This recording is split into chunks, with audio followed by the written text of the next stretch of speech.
जगह देख लीजिए, कमरा देख लीजिए और कमरे का फर्नीचर देख लीजिए। Same place, same location, furniture भी सेम टू सेम। 1985 में तब के प्रधानमंत्री राजीव गांधी मुंगेर के खानकाह रहमानी मदरसा आए थे। तब बिहार के चीफ मिनिस्टर चंद्रशेखर सिंह भी उनके साथ थे।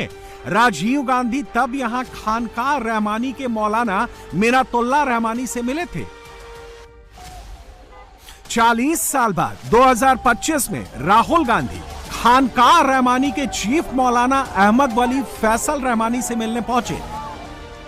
यह मुलाकात ठीक उसी कमरे में हुई जहां राजीव गांधी ने मौलाना मिन्नतुल्लाह रहमानी के साथ मीटिंग की थी। राहुल गांधी जिनसे मिले हैं वो मौलाना फैसल रहमानी कोई मामूली शख्सियत नहीं है। वो इमारते शरिया के चीफ हैं, all India Muslim personal law board के सेक्रेटरी हैं और इन दिनों बिहार, झारखंड और बंगाल में मुसलमानों के सबसे बड़े नेता हैं। मौलाना फैसल रहमानी मुसलमानों को शरीयत की राह पर चलाने के हिमायती हैं और सियासी पार्टियों को मुसलमानों की राह पर लाने की कोशिश में लगे रहते हैं। ऐसा नहीं है कि राहुल गांधी यहां अचानक पहुंच गए। आरजेडी के नेता तेजस्वी यादव खुद से राहुल गांधी की जीप को ड्राइव करके यहां लाए। राहुल गांधी ने खुद भी इस मीटिंग के लिए पूरी तैयारी की। मौलाना अहमद वली फैसल रहमानी ने 1 अगस्त को दिल्ली जाकर राहुल गांधी से मुलाकात की थी और अब राहुल गांधी ने मुंगेर के खानकाह रहमानी मदरसा आकर इमारते शरिया के अमीरे शरिया मौलाना अहमद वली फैसल रहमानी से मुलाकात की। रहमानी ने खानकाह रहमानी मदरसे में राहुल गांधी के लिए ग्रीन कारपेट बिछाकर उनका स्वागत किया। हम सब लोगों ने उनसे मुलाकात की और मुल्क के मुख्तलिफ हालात के बारे में गुफ्तगू की। यदि मुद्दों की बात करें तो कौन कौन से मुद्दे थे जिस पर बात हुई? सबसे पहले तो कॉन्स्टिट्यूशन ऑफ इंडिया पे बात हुई। अच्छी बात यह है कि हम सब लोग एक पेज पर हैं कॉन्स्टिट्यूशनल अंडरस्टैंडिंग में और उससे हम सब लोगों को फ़ायदा होगा। बिहार में जो SIR हुआ है और उसमें ख़ास करके वो लोग जो कमज़ोर तबके से आते हैं, वर्ग से आते हैं और वो लोग जो जिनके पास मुख्तलिफ़ कार्ड्स नहीं हैं, वो लोग जो शोषित हैं यानी मार्जिनलाइज्ड हैं, डिसएनफ्रेंचाइज्ड हैं, इन लोगों की आवाज़ हमारी डेमोक्रेसी में कैसे बुलंद हो, उस पर हम लोगों ने चर्चा की। इलेक्शन में भी साथ देंगे राहुल गांधी, तेजस्वी यादव? ये हम लोग नहीं करते हैं। किसी पॉलिटिकल पार्टी से बंद करके इस तरह से हम लोग नहीं काम कर सकते। इमारते शरिया के चीफ मौलाना फैसल रहमानी कभी बिहार के मुख्यमंत्री नीतीश कुमार के करीब हुआ करते थे, लेकिन जब से नीतीश की पार्टी ने वक्फ बिल पर मोदी का साथ दिया, इमारते शरिया के रहमानी ने नीतीश कुमार से तौबा कर ली। खानकाह रहमानी वाले मौलाना का आइडिया अब राहुल गांधी से मैच होता है। मौलाना को मोदी नीतीश से टक्कर लेने के लिए कोई सहारा चाहिए, इसीलिए रहमानी ने राहुल तेजस्वी के लिए ग्रीन कारपेट बिछाया। राहुल गांधी बिहार चुनाव से आगे की सोच रहे हैं। वो 2029 की तैयारी कर रहे हैं। बिहार का चुनाव उसका एक पड़ाव भर है और SIR उस पड़ाव का मुद्दा। कांग्रेस कहती है कि बिहार में SIR के बहाने मुसलमानों के वोट काटे गए। चुनाव आयोग ने इससे इनकार किया है। कांग्रेस के पास SIR में काटे गए मुस्लिम वोटर्स की लिस्ट नहीं है। चुनाव आयोग का कहना है कि धर्म के आधार पर वोटर का क्लासिफिकेशन कभी नहीं किया गया। राहुल के पास सीमांचल में सबसे ज्यादा 9.8% वोट कटने का डेटा है। चुनाव आयोग का कहना है कि नाम कागज नहीं मिलने पर काटे गए, धर्म के आधार पर नहीं। राहुल गांधी ने जिस मुंगेर में मौलाना से मुलाकात की, उस मुंगेर की सीमा सीमांचल को टच करती है। यहां से मुस्लिम बहुल इलाका शुरू हो जाता है। राहुल की यात्रा उधर ही बढ़ रही है। किशनगंज, कटिहार, अररिया और पूर्णिया को मिलाकर बनता है सीमांचल। यहां 24 सीटें हैं। 2020 के चुनाव में मुस्लिम वोट बटे तो हाहाकारी नतीजे निकले। बीजेपी 24 में से 8 सीटें जीतकर सीमांचल की सबसे बड़ी पार्टी बन गई। कांग्रेस को 5 सीटें मिली, जनता दल यूनाइटेड को 4 सीटें मिली, CPI-ML और RJD को 1-1 सीट मिली थी और 5 सीट असदुद्दीन ओवैसी की AIMIM ले गई थी। 2020 का रिजल्ट 2025 में पलटने के लिए ही राहुल ने एसआईआर और मुसलमान का मुद्दा पकड़ा है, लेकिन ओवैसी का भूत उनका पीछा नहीं छोड़ रहा। राहुल गांधी और तेजस्वी यादव खानकाह रहमानी मदरसे के मौलाना से मिलकर आगे निकल गए। हमने वहां आए मुसलमानों की बातों को गौर से सुना। आप भी देखिए मुंगेर के मुसलमान राहुल से क्या कहना चाहते हैं और राहुल से क्या सुनना चाहते हैं। कान लगाकर सुनिए। मोहम्मद शहबाज रहमानी है। असदुद्दीन ओवैसी एक अच्छे नेता हैं, राजनेता हैं। उनको गठबंधन में शामिल किया जाए तो गठबंधन को बड़ा फायदा होगा, इंडिया गठबंधन। इसलिए मेजोरिटी जो 2% 3% वाले हैं उनको बहुत सम्मान दिया जा रहा है सियासत में, मगर 20% वाले को अब किसको अब नाम लेकर बताया जाए आपको? अच्छे 2% वाले कौन है? वो मीडिया से ज्यादा बेहतर तो आजकल कोई जानता ही नहीं है। इसलिए आप किसके बारे में कह रहे हैं वो मीडिया जाने। हमारा काम है हिस्सेदारी एकदम चाहिए, सम्मान चाहिए। हम दरी बिछाने के लिए थोड़ा पैदा लिए हैं, हम लोग सत्ता में आने के लिए पैदा लिए हैं। हाँ, हम लोग प्रधानमंत्री बना भी सकते हैं, प्रधानमंत्री को हटा भी सकते हैं, इतनी ताकत है हम लोगों के बोर्ड में। मगर अभी बोर्ड की चोरी हो रही है। महागठबंधन से गुजारिश है कि ओवैसी साहब को जल्द से जल्द महागठबंधन में शामिल किया जाए। लेना पड़ेगा उनको। मुसलमानों का बोर्ड है, आदमी की बात नहीं मानेगा तो किन की बात मानेगा? जो वोट देता है उनकी बात मानना होगा। तो अभी वोट चोरी हो रहा है, बीजेपी वोट चोरी कर रहा है। हम राहुल गांधी के साथ अब भी हैं और हमेशा रहेंगे, मगर राहुल गांधी से निवेदन कर रहे हैं हम लोग कि उनको ओवैसी साहब को गठबंधन में शामिल करना। मानना ही होगा उनको, कैसे नहीं मानेंगे? वो हमसे हैं, हम उनसे नहीं है। ताकत है, 22% है हम लोग पूरे हिंदुस्तान में, एक मजबूत आबाद है। हमारे डेटा को छुपाया जा रहा है। हम तो राहुल गांधी को प्रधानमंत्री बनना चाहते हैं, देखना चाहते हैं उनको कि वो राहुल गांधी देश के प्रधानमंत्री बने और विकास करें। समर्थन हमारे यहाँ पर जितने हैं, कोई भी नहीं होगा कि बिगड़ समर्थन का। जो जितने भी आवाम यहाँ नजर आ रहे हैं, फुल सपोर्ट है यहाँ पर, एक भी नहीं है, एक भी ऐसा नहीं जो विदाउट सपोर्ट का है। न दोनों को है। हाँ, और एक चीज शिकायत है कि कम से कम इनको ओवैसी को भी गठबंधन में लेना चाहिए था। हाँ, एक चीज हम ये लोगों ने गलती कर रहे हैं कि ओवैसी को गठबंधन में क्यों न ले रहा। नहीं, चुनेंगे तो हम लोग का जो विकल्प है, एक विकल्प तो यही है, दूसरा तो कोई रीजन है ना। एक बात है 2% वाला चाहिए, 2% वाला बोला डिप्टी सीएम चाहिए मुझको, और हम 18% वाला झाड़ू लगाए। नहीं, हम 18% वाला झाड़ू लगाए, हाँ दरी बिछाए। 2% वाला डिप्टी सीएम का दावेदार है और हम 18% वाला हमने झाड़ू लगाने का। ये सहनी, मुकेश सहनी 2% वाला वो दावेदार दिखा रहा कि हम डिप्टी सीएम बनेंगे, गरीब का बच्चा। और हम लोग कितना है? हम लोग 18% 19% है, जो कि डेटा छुपाया गया होगा। कम से कम हम लोग 20 से 22% होंगे। राहुल गांधी और तेजस्वी यादव जिस मदरसे में बैठे थे, वहां बाहर खड़े मुसलमान असदुद्दीन ओवैसी के नाम की तख्ती लिए खड़े थे।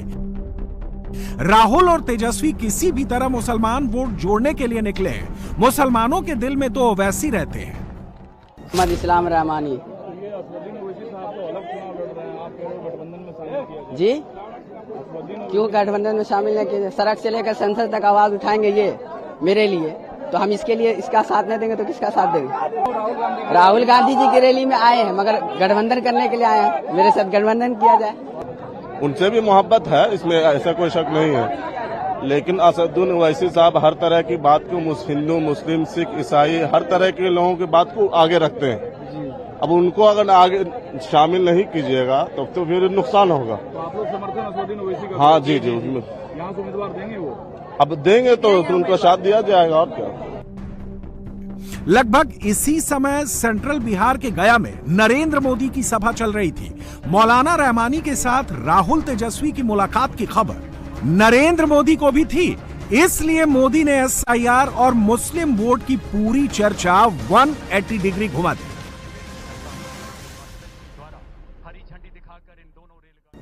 देश में घुसपैठियों की बढ़ती संख्या चिंता का विषय है।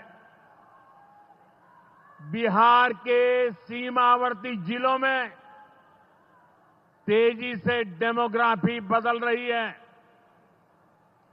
इसलिए एनडीए सरकार ने तय किया है कि देश का भविष्य घुसपैठियों को नहीं तय करने देंगे। घुसपैठियों को बिहार के युवाओं के रोजगार नहीं छीनने देंगे। जिन सुविधाओं पर भारतीय लोगों का अधिकार है, उस पर घुसपैठियों को डाका नहीं डालने देंगे। इस खतरे से निपटने के लिए मैंने डेमोग्राफी मिशन शुरू करने की बात कही है। बहुत जल्द ये मिशन अपना काम शुरू करेगा। हम हर घुसपैठियों को देश से बाहर करके ही रहेंगे। राहुल गांधी ने 18% मुस्लिम वोट के लिए एसआईआर को पकड़ा है। नरेंद्र मोदी ने 80% हिंदू वोट के लिए घुसपैठिए को पकड़ा है। मोदी बिहार से बंगाल गए तो वहां भी घुसपैठिए का मुद्दा ले गए, क्योंकि वहां भी एसआईआर होने वाला है और ममता बनर्जी अभी से उसका विरोध कर रही हैं। मोदी नहीं, भाजपा नहीं, आपका एक वोट करा सकता है। आपका एक वोट, एक बार वोट दे दीजिए, ये घुसपैठिए भाग जाने लग जाएंगे। राहुल और मोदी की पॉलिटिक्स को बहुत ही सिंपल तरीके से डिकोड करते हैं। बिहार में करीब 17.5 से 18% मुस्लिम वोटर हैं। एसआईआर, वोटर अधिकार यात्रा और मौलाना से मुलाकात, राहुल गांधी ये सब करके बिहार के 18% मुस्लिम वोट बैंक को अपने साथ जोड़ना चाहते हैं। अगर ये हो गया तो सीमांचल में 2020 के मुकाबले 10 से 12 सीटें महागठबंधन के खाते में ऐड हो सकती हैं। 2020 में जो गैप रह गया था वो भर सकता है। मोदी का गेम इससे भी सिंपल है। मोदी को अब बिहार में मुस्लिम वोट मिलने का 0 चांस दिख रहा है। इसलिए मोदी बांग्लादेशी घुसपैठियों के बहाने 80% हिंदू वोट जोड़ रहे हैं। सीमांचल में अगर नुकसान हो भी गया तो बिहार के दूसरे इलाकों में जहां हिंदू वोटर ज्यादा है वहां मोदी को फायदा हो जाएगा। राहुल तेजस्वी को बिहार में ओवैसी से डर लगता है। 2020 के बिहार चुनाव में एनडीए को 1,57,02,650 वोट मिले थे। एनडीए का वोट शेयर था 37.26%। उसी चुनाव में महागठबंधन को 1,56,91,500 वोट मिले थे। महागठबंधन का वोट शेयर था 37.23%। एनडीए और महागठबंधन के बीच सिर्फ 11,150 वोट का अंतर था, जबकि सीमांचल में ही ओवैसी ने 5,23,279 वोट काट लिए थे। महागठबंधन को लगता है कि ये वोट उसे मिलने चाहिए। नेताओं ने तो अपने अपने हिसाब से सोच लिया, लेकिन बिहार के मुसलमान वोटर्स ने क्या सोचा? क्या बिहार का मुसलमान राहुल गांधी पर पूरी तरह यकीन करने को तैयार है, या राहुल का एक और प्रयोग फेल होने वाला है? मुंगेर के जिस खानकाह रहमानी मदरसे में राहुल और मौलाना की मुलाकात हुई, उसी मदरसे के इर्द गिर्द रहने वाले मुसलमानों की राय जानने के लिए हमने उनसे बात की। तो ओवैसी साहब भी कोशिश कर रहे हैं मुस्लिम समाज के लोगों के वोट लेने की, तो आपको क्या लग रहा है ये अब वोट क्या बटेगा भी? देखिए, बटना और कटना वो तो अपनी जगह पर है, मगर जिसकी किस्मत में जो लिखा होगा वो हो जाएगा। ओवैसी साहब भी हैं मैदान में। 5 विधायक पिछली बार जीते थे, हालांकि 4 आरजेडी ने ले लिया। इस बार क्या लगता है? तो वैसे 7 गठबंधन के साथ कहाँ है? नहीं, कोशिश तो की। हाँ, तो अगर हो जाता है तो हो जाएगा। आरजेडी ने ठुकरा दिया। देखिए क्या सही हुआ, गलत हुआ। गठबंधन होना चाहिए, साथ होना चाहिए। राहुल और तेजस्वी जब खानकाह पहुंचे हैं तो इसका भी मुस्लिम समाज पर असर है? मुस्लिम वोट और एकजुट होगा? अभी कोई असरने वाली बात नहीं है, वो तो आया चला गया, अभी कौन असर होगा? वोट तो बटेगा नहीं, वोट तो जाएगा उसी को, बशर्ते हम लोग का यही एक कहना था कि अकबर ये ओवैसी साहब को गठबंधन में लिया जाए। सब अलग अलग रहेगा तो वोट बटेगा। ओवैसी साहब पर कहा जाता है यूथ की बड़ी पकड़ है, ये सही? वो तो है अच्छी, वो क्योंकि वो हर चीज को समझते हैं, बूझते हैं। ओवैसी साहब वो हर चीज को समझते बूझते हैं, तो इसलिए मैं चाहता हूँ कि वो भी इस चीज में आए तो उतरे, तो हर चीज को बेहतर फील कर सके आदमी को। बहुत कटा है, नाम बहुत कटा है। हाँ, मेरे अगल बगल में बहुत बहुत कटा, मेरे रिश्तेदार का कटा है। हाँ, तो इन बातों का असर होगा चुनाव में? ये साजिश है। हाँ, किसकी साजिश? जी, बीजेपी की और चुनाव आयोग। तो जानबूझकर क्या मुस्लिम समाज के नाम काटे जा रहे हैं? हाँ, जानबूझ के। अब मुसलमान है, मुसलमान का कोई रहनुमा है नहीं, वो है बोल रहे हैं। तो राहुल तेजस्वी भी तो कह रहे हैं कि हम भी रहनुमा हैं। तो रहनुमा है, लेकिन कुछ तो मेरा भी तो होना चाहिए ना। 2% को आप डिप्टी सीएम बना रहे हैं और हम 17% कुछ नहीं है हम पे। अरे ओवैसी नहीं, कोई और एक मुसलमान को ही आप ऊंचा पोस्ट पे दीजिए। हम ये नहीं बोले कि हम ओवैसी के ही सपोर्टर में, कोई भी मुसलमान हो सकता है। ऐसा नहीं कि मुसलमान में कोई नेता नहीं है, कोई एक भी मुसलमान को नेता बनाइए, अच्छा पोस्ट दीजिए। साहब के चाहने वाले हैं क्या? बिल्कुल चाहने वाले, वो हमारे दिल में रहते हैं, बिल्कुल चाहने वाले हैं। और जितना युवा है यहाँ सबके दिल में रहते हैं। तेजस्वी यादव को कहीं ये डर तो नहीं लग रहा है कि मुस्लिम समाज को आगे रखेंगे तो इसका फायदा विपक्ष उठा लेगा, सत्ता पक्ष उठा लेगा, पोलराइजेशन करा देगा? तेजस्वी यादव को ये डर है कि इतने पढ़े लिखे वरिष्ठर को हम अगर अपने साथ गठबंधन में रखते हैं तो फिर मेरी आवाज दब जाएगी और उनकी आवाज ऊपर आ जाएगी, क्योंकि पढ़े लिखे लोग हैं, बोलने का तरीका है, उसके पास कानून के तहत बात करने का तरीका है। उठ पटांग बात नहीं करते हैं कि किसी को उठा के पटक दिया, भैंसिया पानी में फेंक दिए, ऐसा गप नहीं करते हैं। बस समझ रहे हैं ना, बस यही बात है। बताइए कि यहाँ जो पोस्टर लेकर लोग खड़े थे, राहुल गांधी के सामने आए थे कि ओवैसी साहब के साथ गठबंधन करना चाहिए, तो आप लोग को क्या लगता है कि ये गठबंधन जरूरी है? हाँ, जरूरी है गठबंधन। वोट अट जाएगा ना, फिर अगर गठबंधन नहीं होगा तो वोट कट जाएगा। गठबंधन होना जरूरी है, आरजेडी को करना चाहिए गठबंधन। तो आखिर क्यों नहीं तेजस्वी यादव कर रहे हैं? आपको क्या लग रहा है, वजह क्या है? पता नहीं, तो वही बताएंगे ना, आरजेडी बताएंगे। नहीं करेंगे तो आपको क्या नुकसान होगा? हाँ, हम लोग को नुकसान तो हो ही रहा है। राहुल गांधी प्रधानमंत्री बनने की हसरत लेकर घूम रहे हैं, तेजस्वी यादव मुख्यमंत्री बनने की हसरत लेकर घूम रहे हैं। उधर मुसलमान अपनी हिस्सेदारी मांग रहे हैं। ओवैसी ने मुसलमानों को इतना तो बता दिया है कि 18% की आबादी है, तो दरी क्यों बिछाना? राहुल और तेजस्वी जिस सीमांचल में जा रहे हैं, वहां उनको इसी सवाल का जवाब देना है।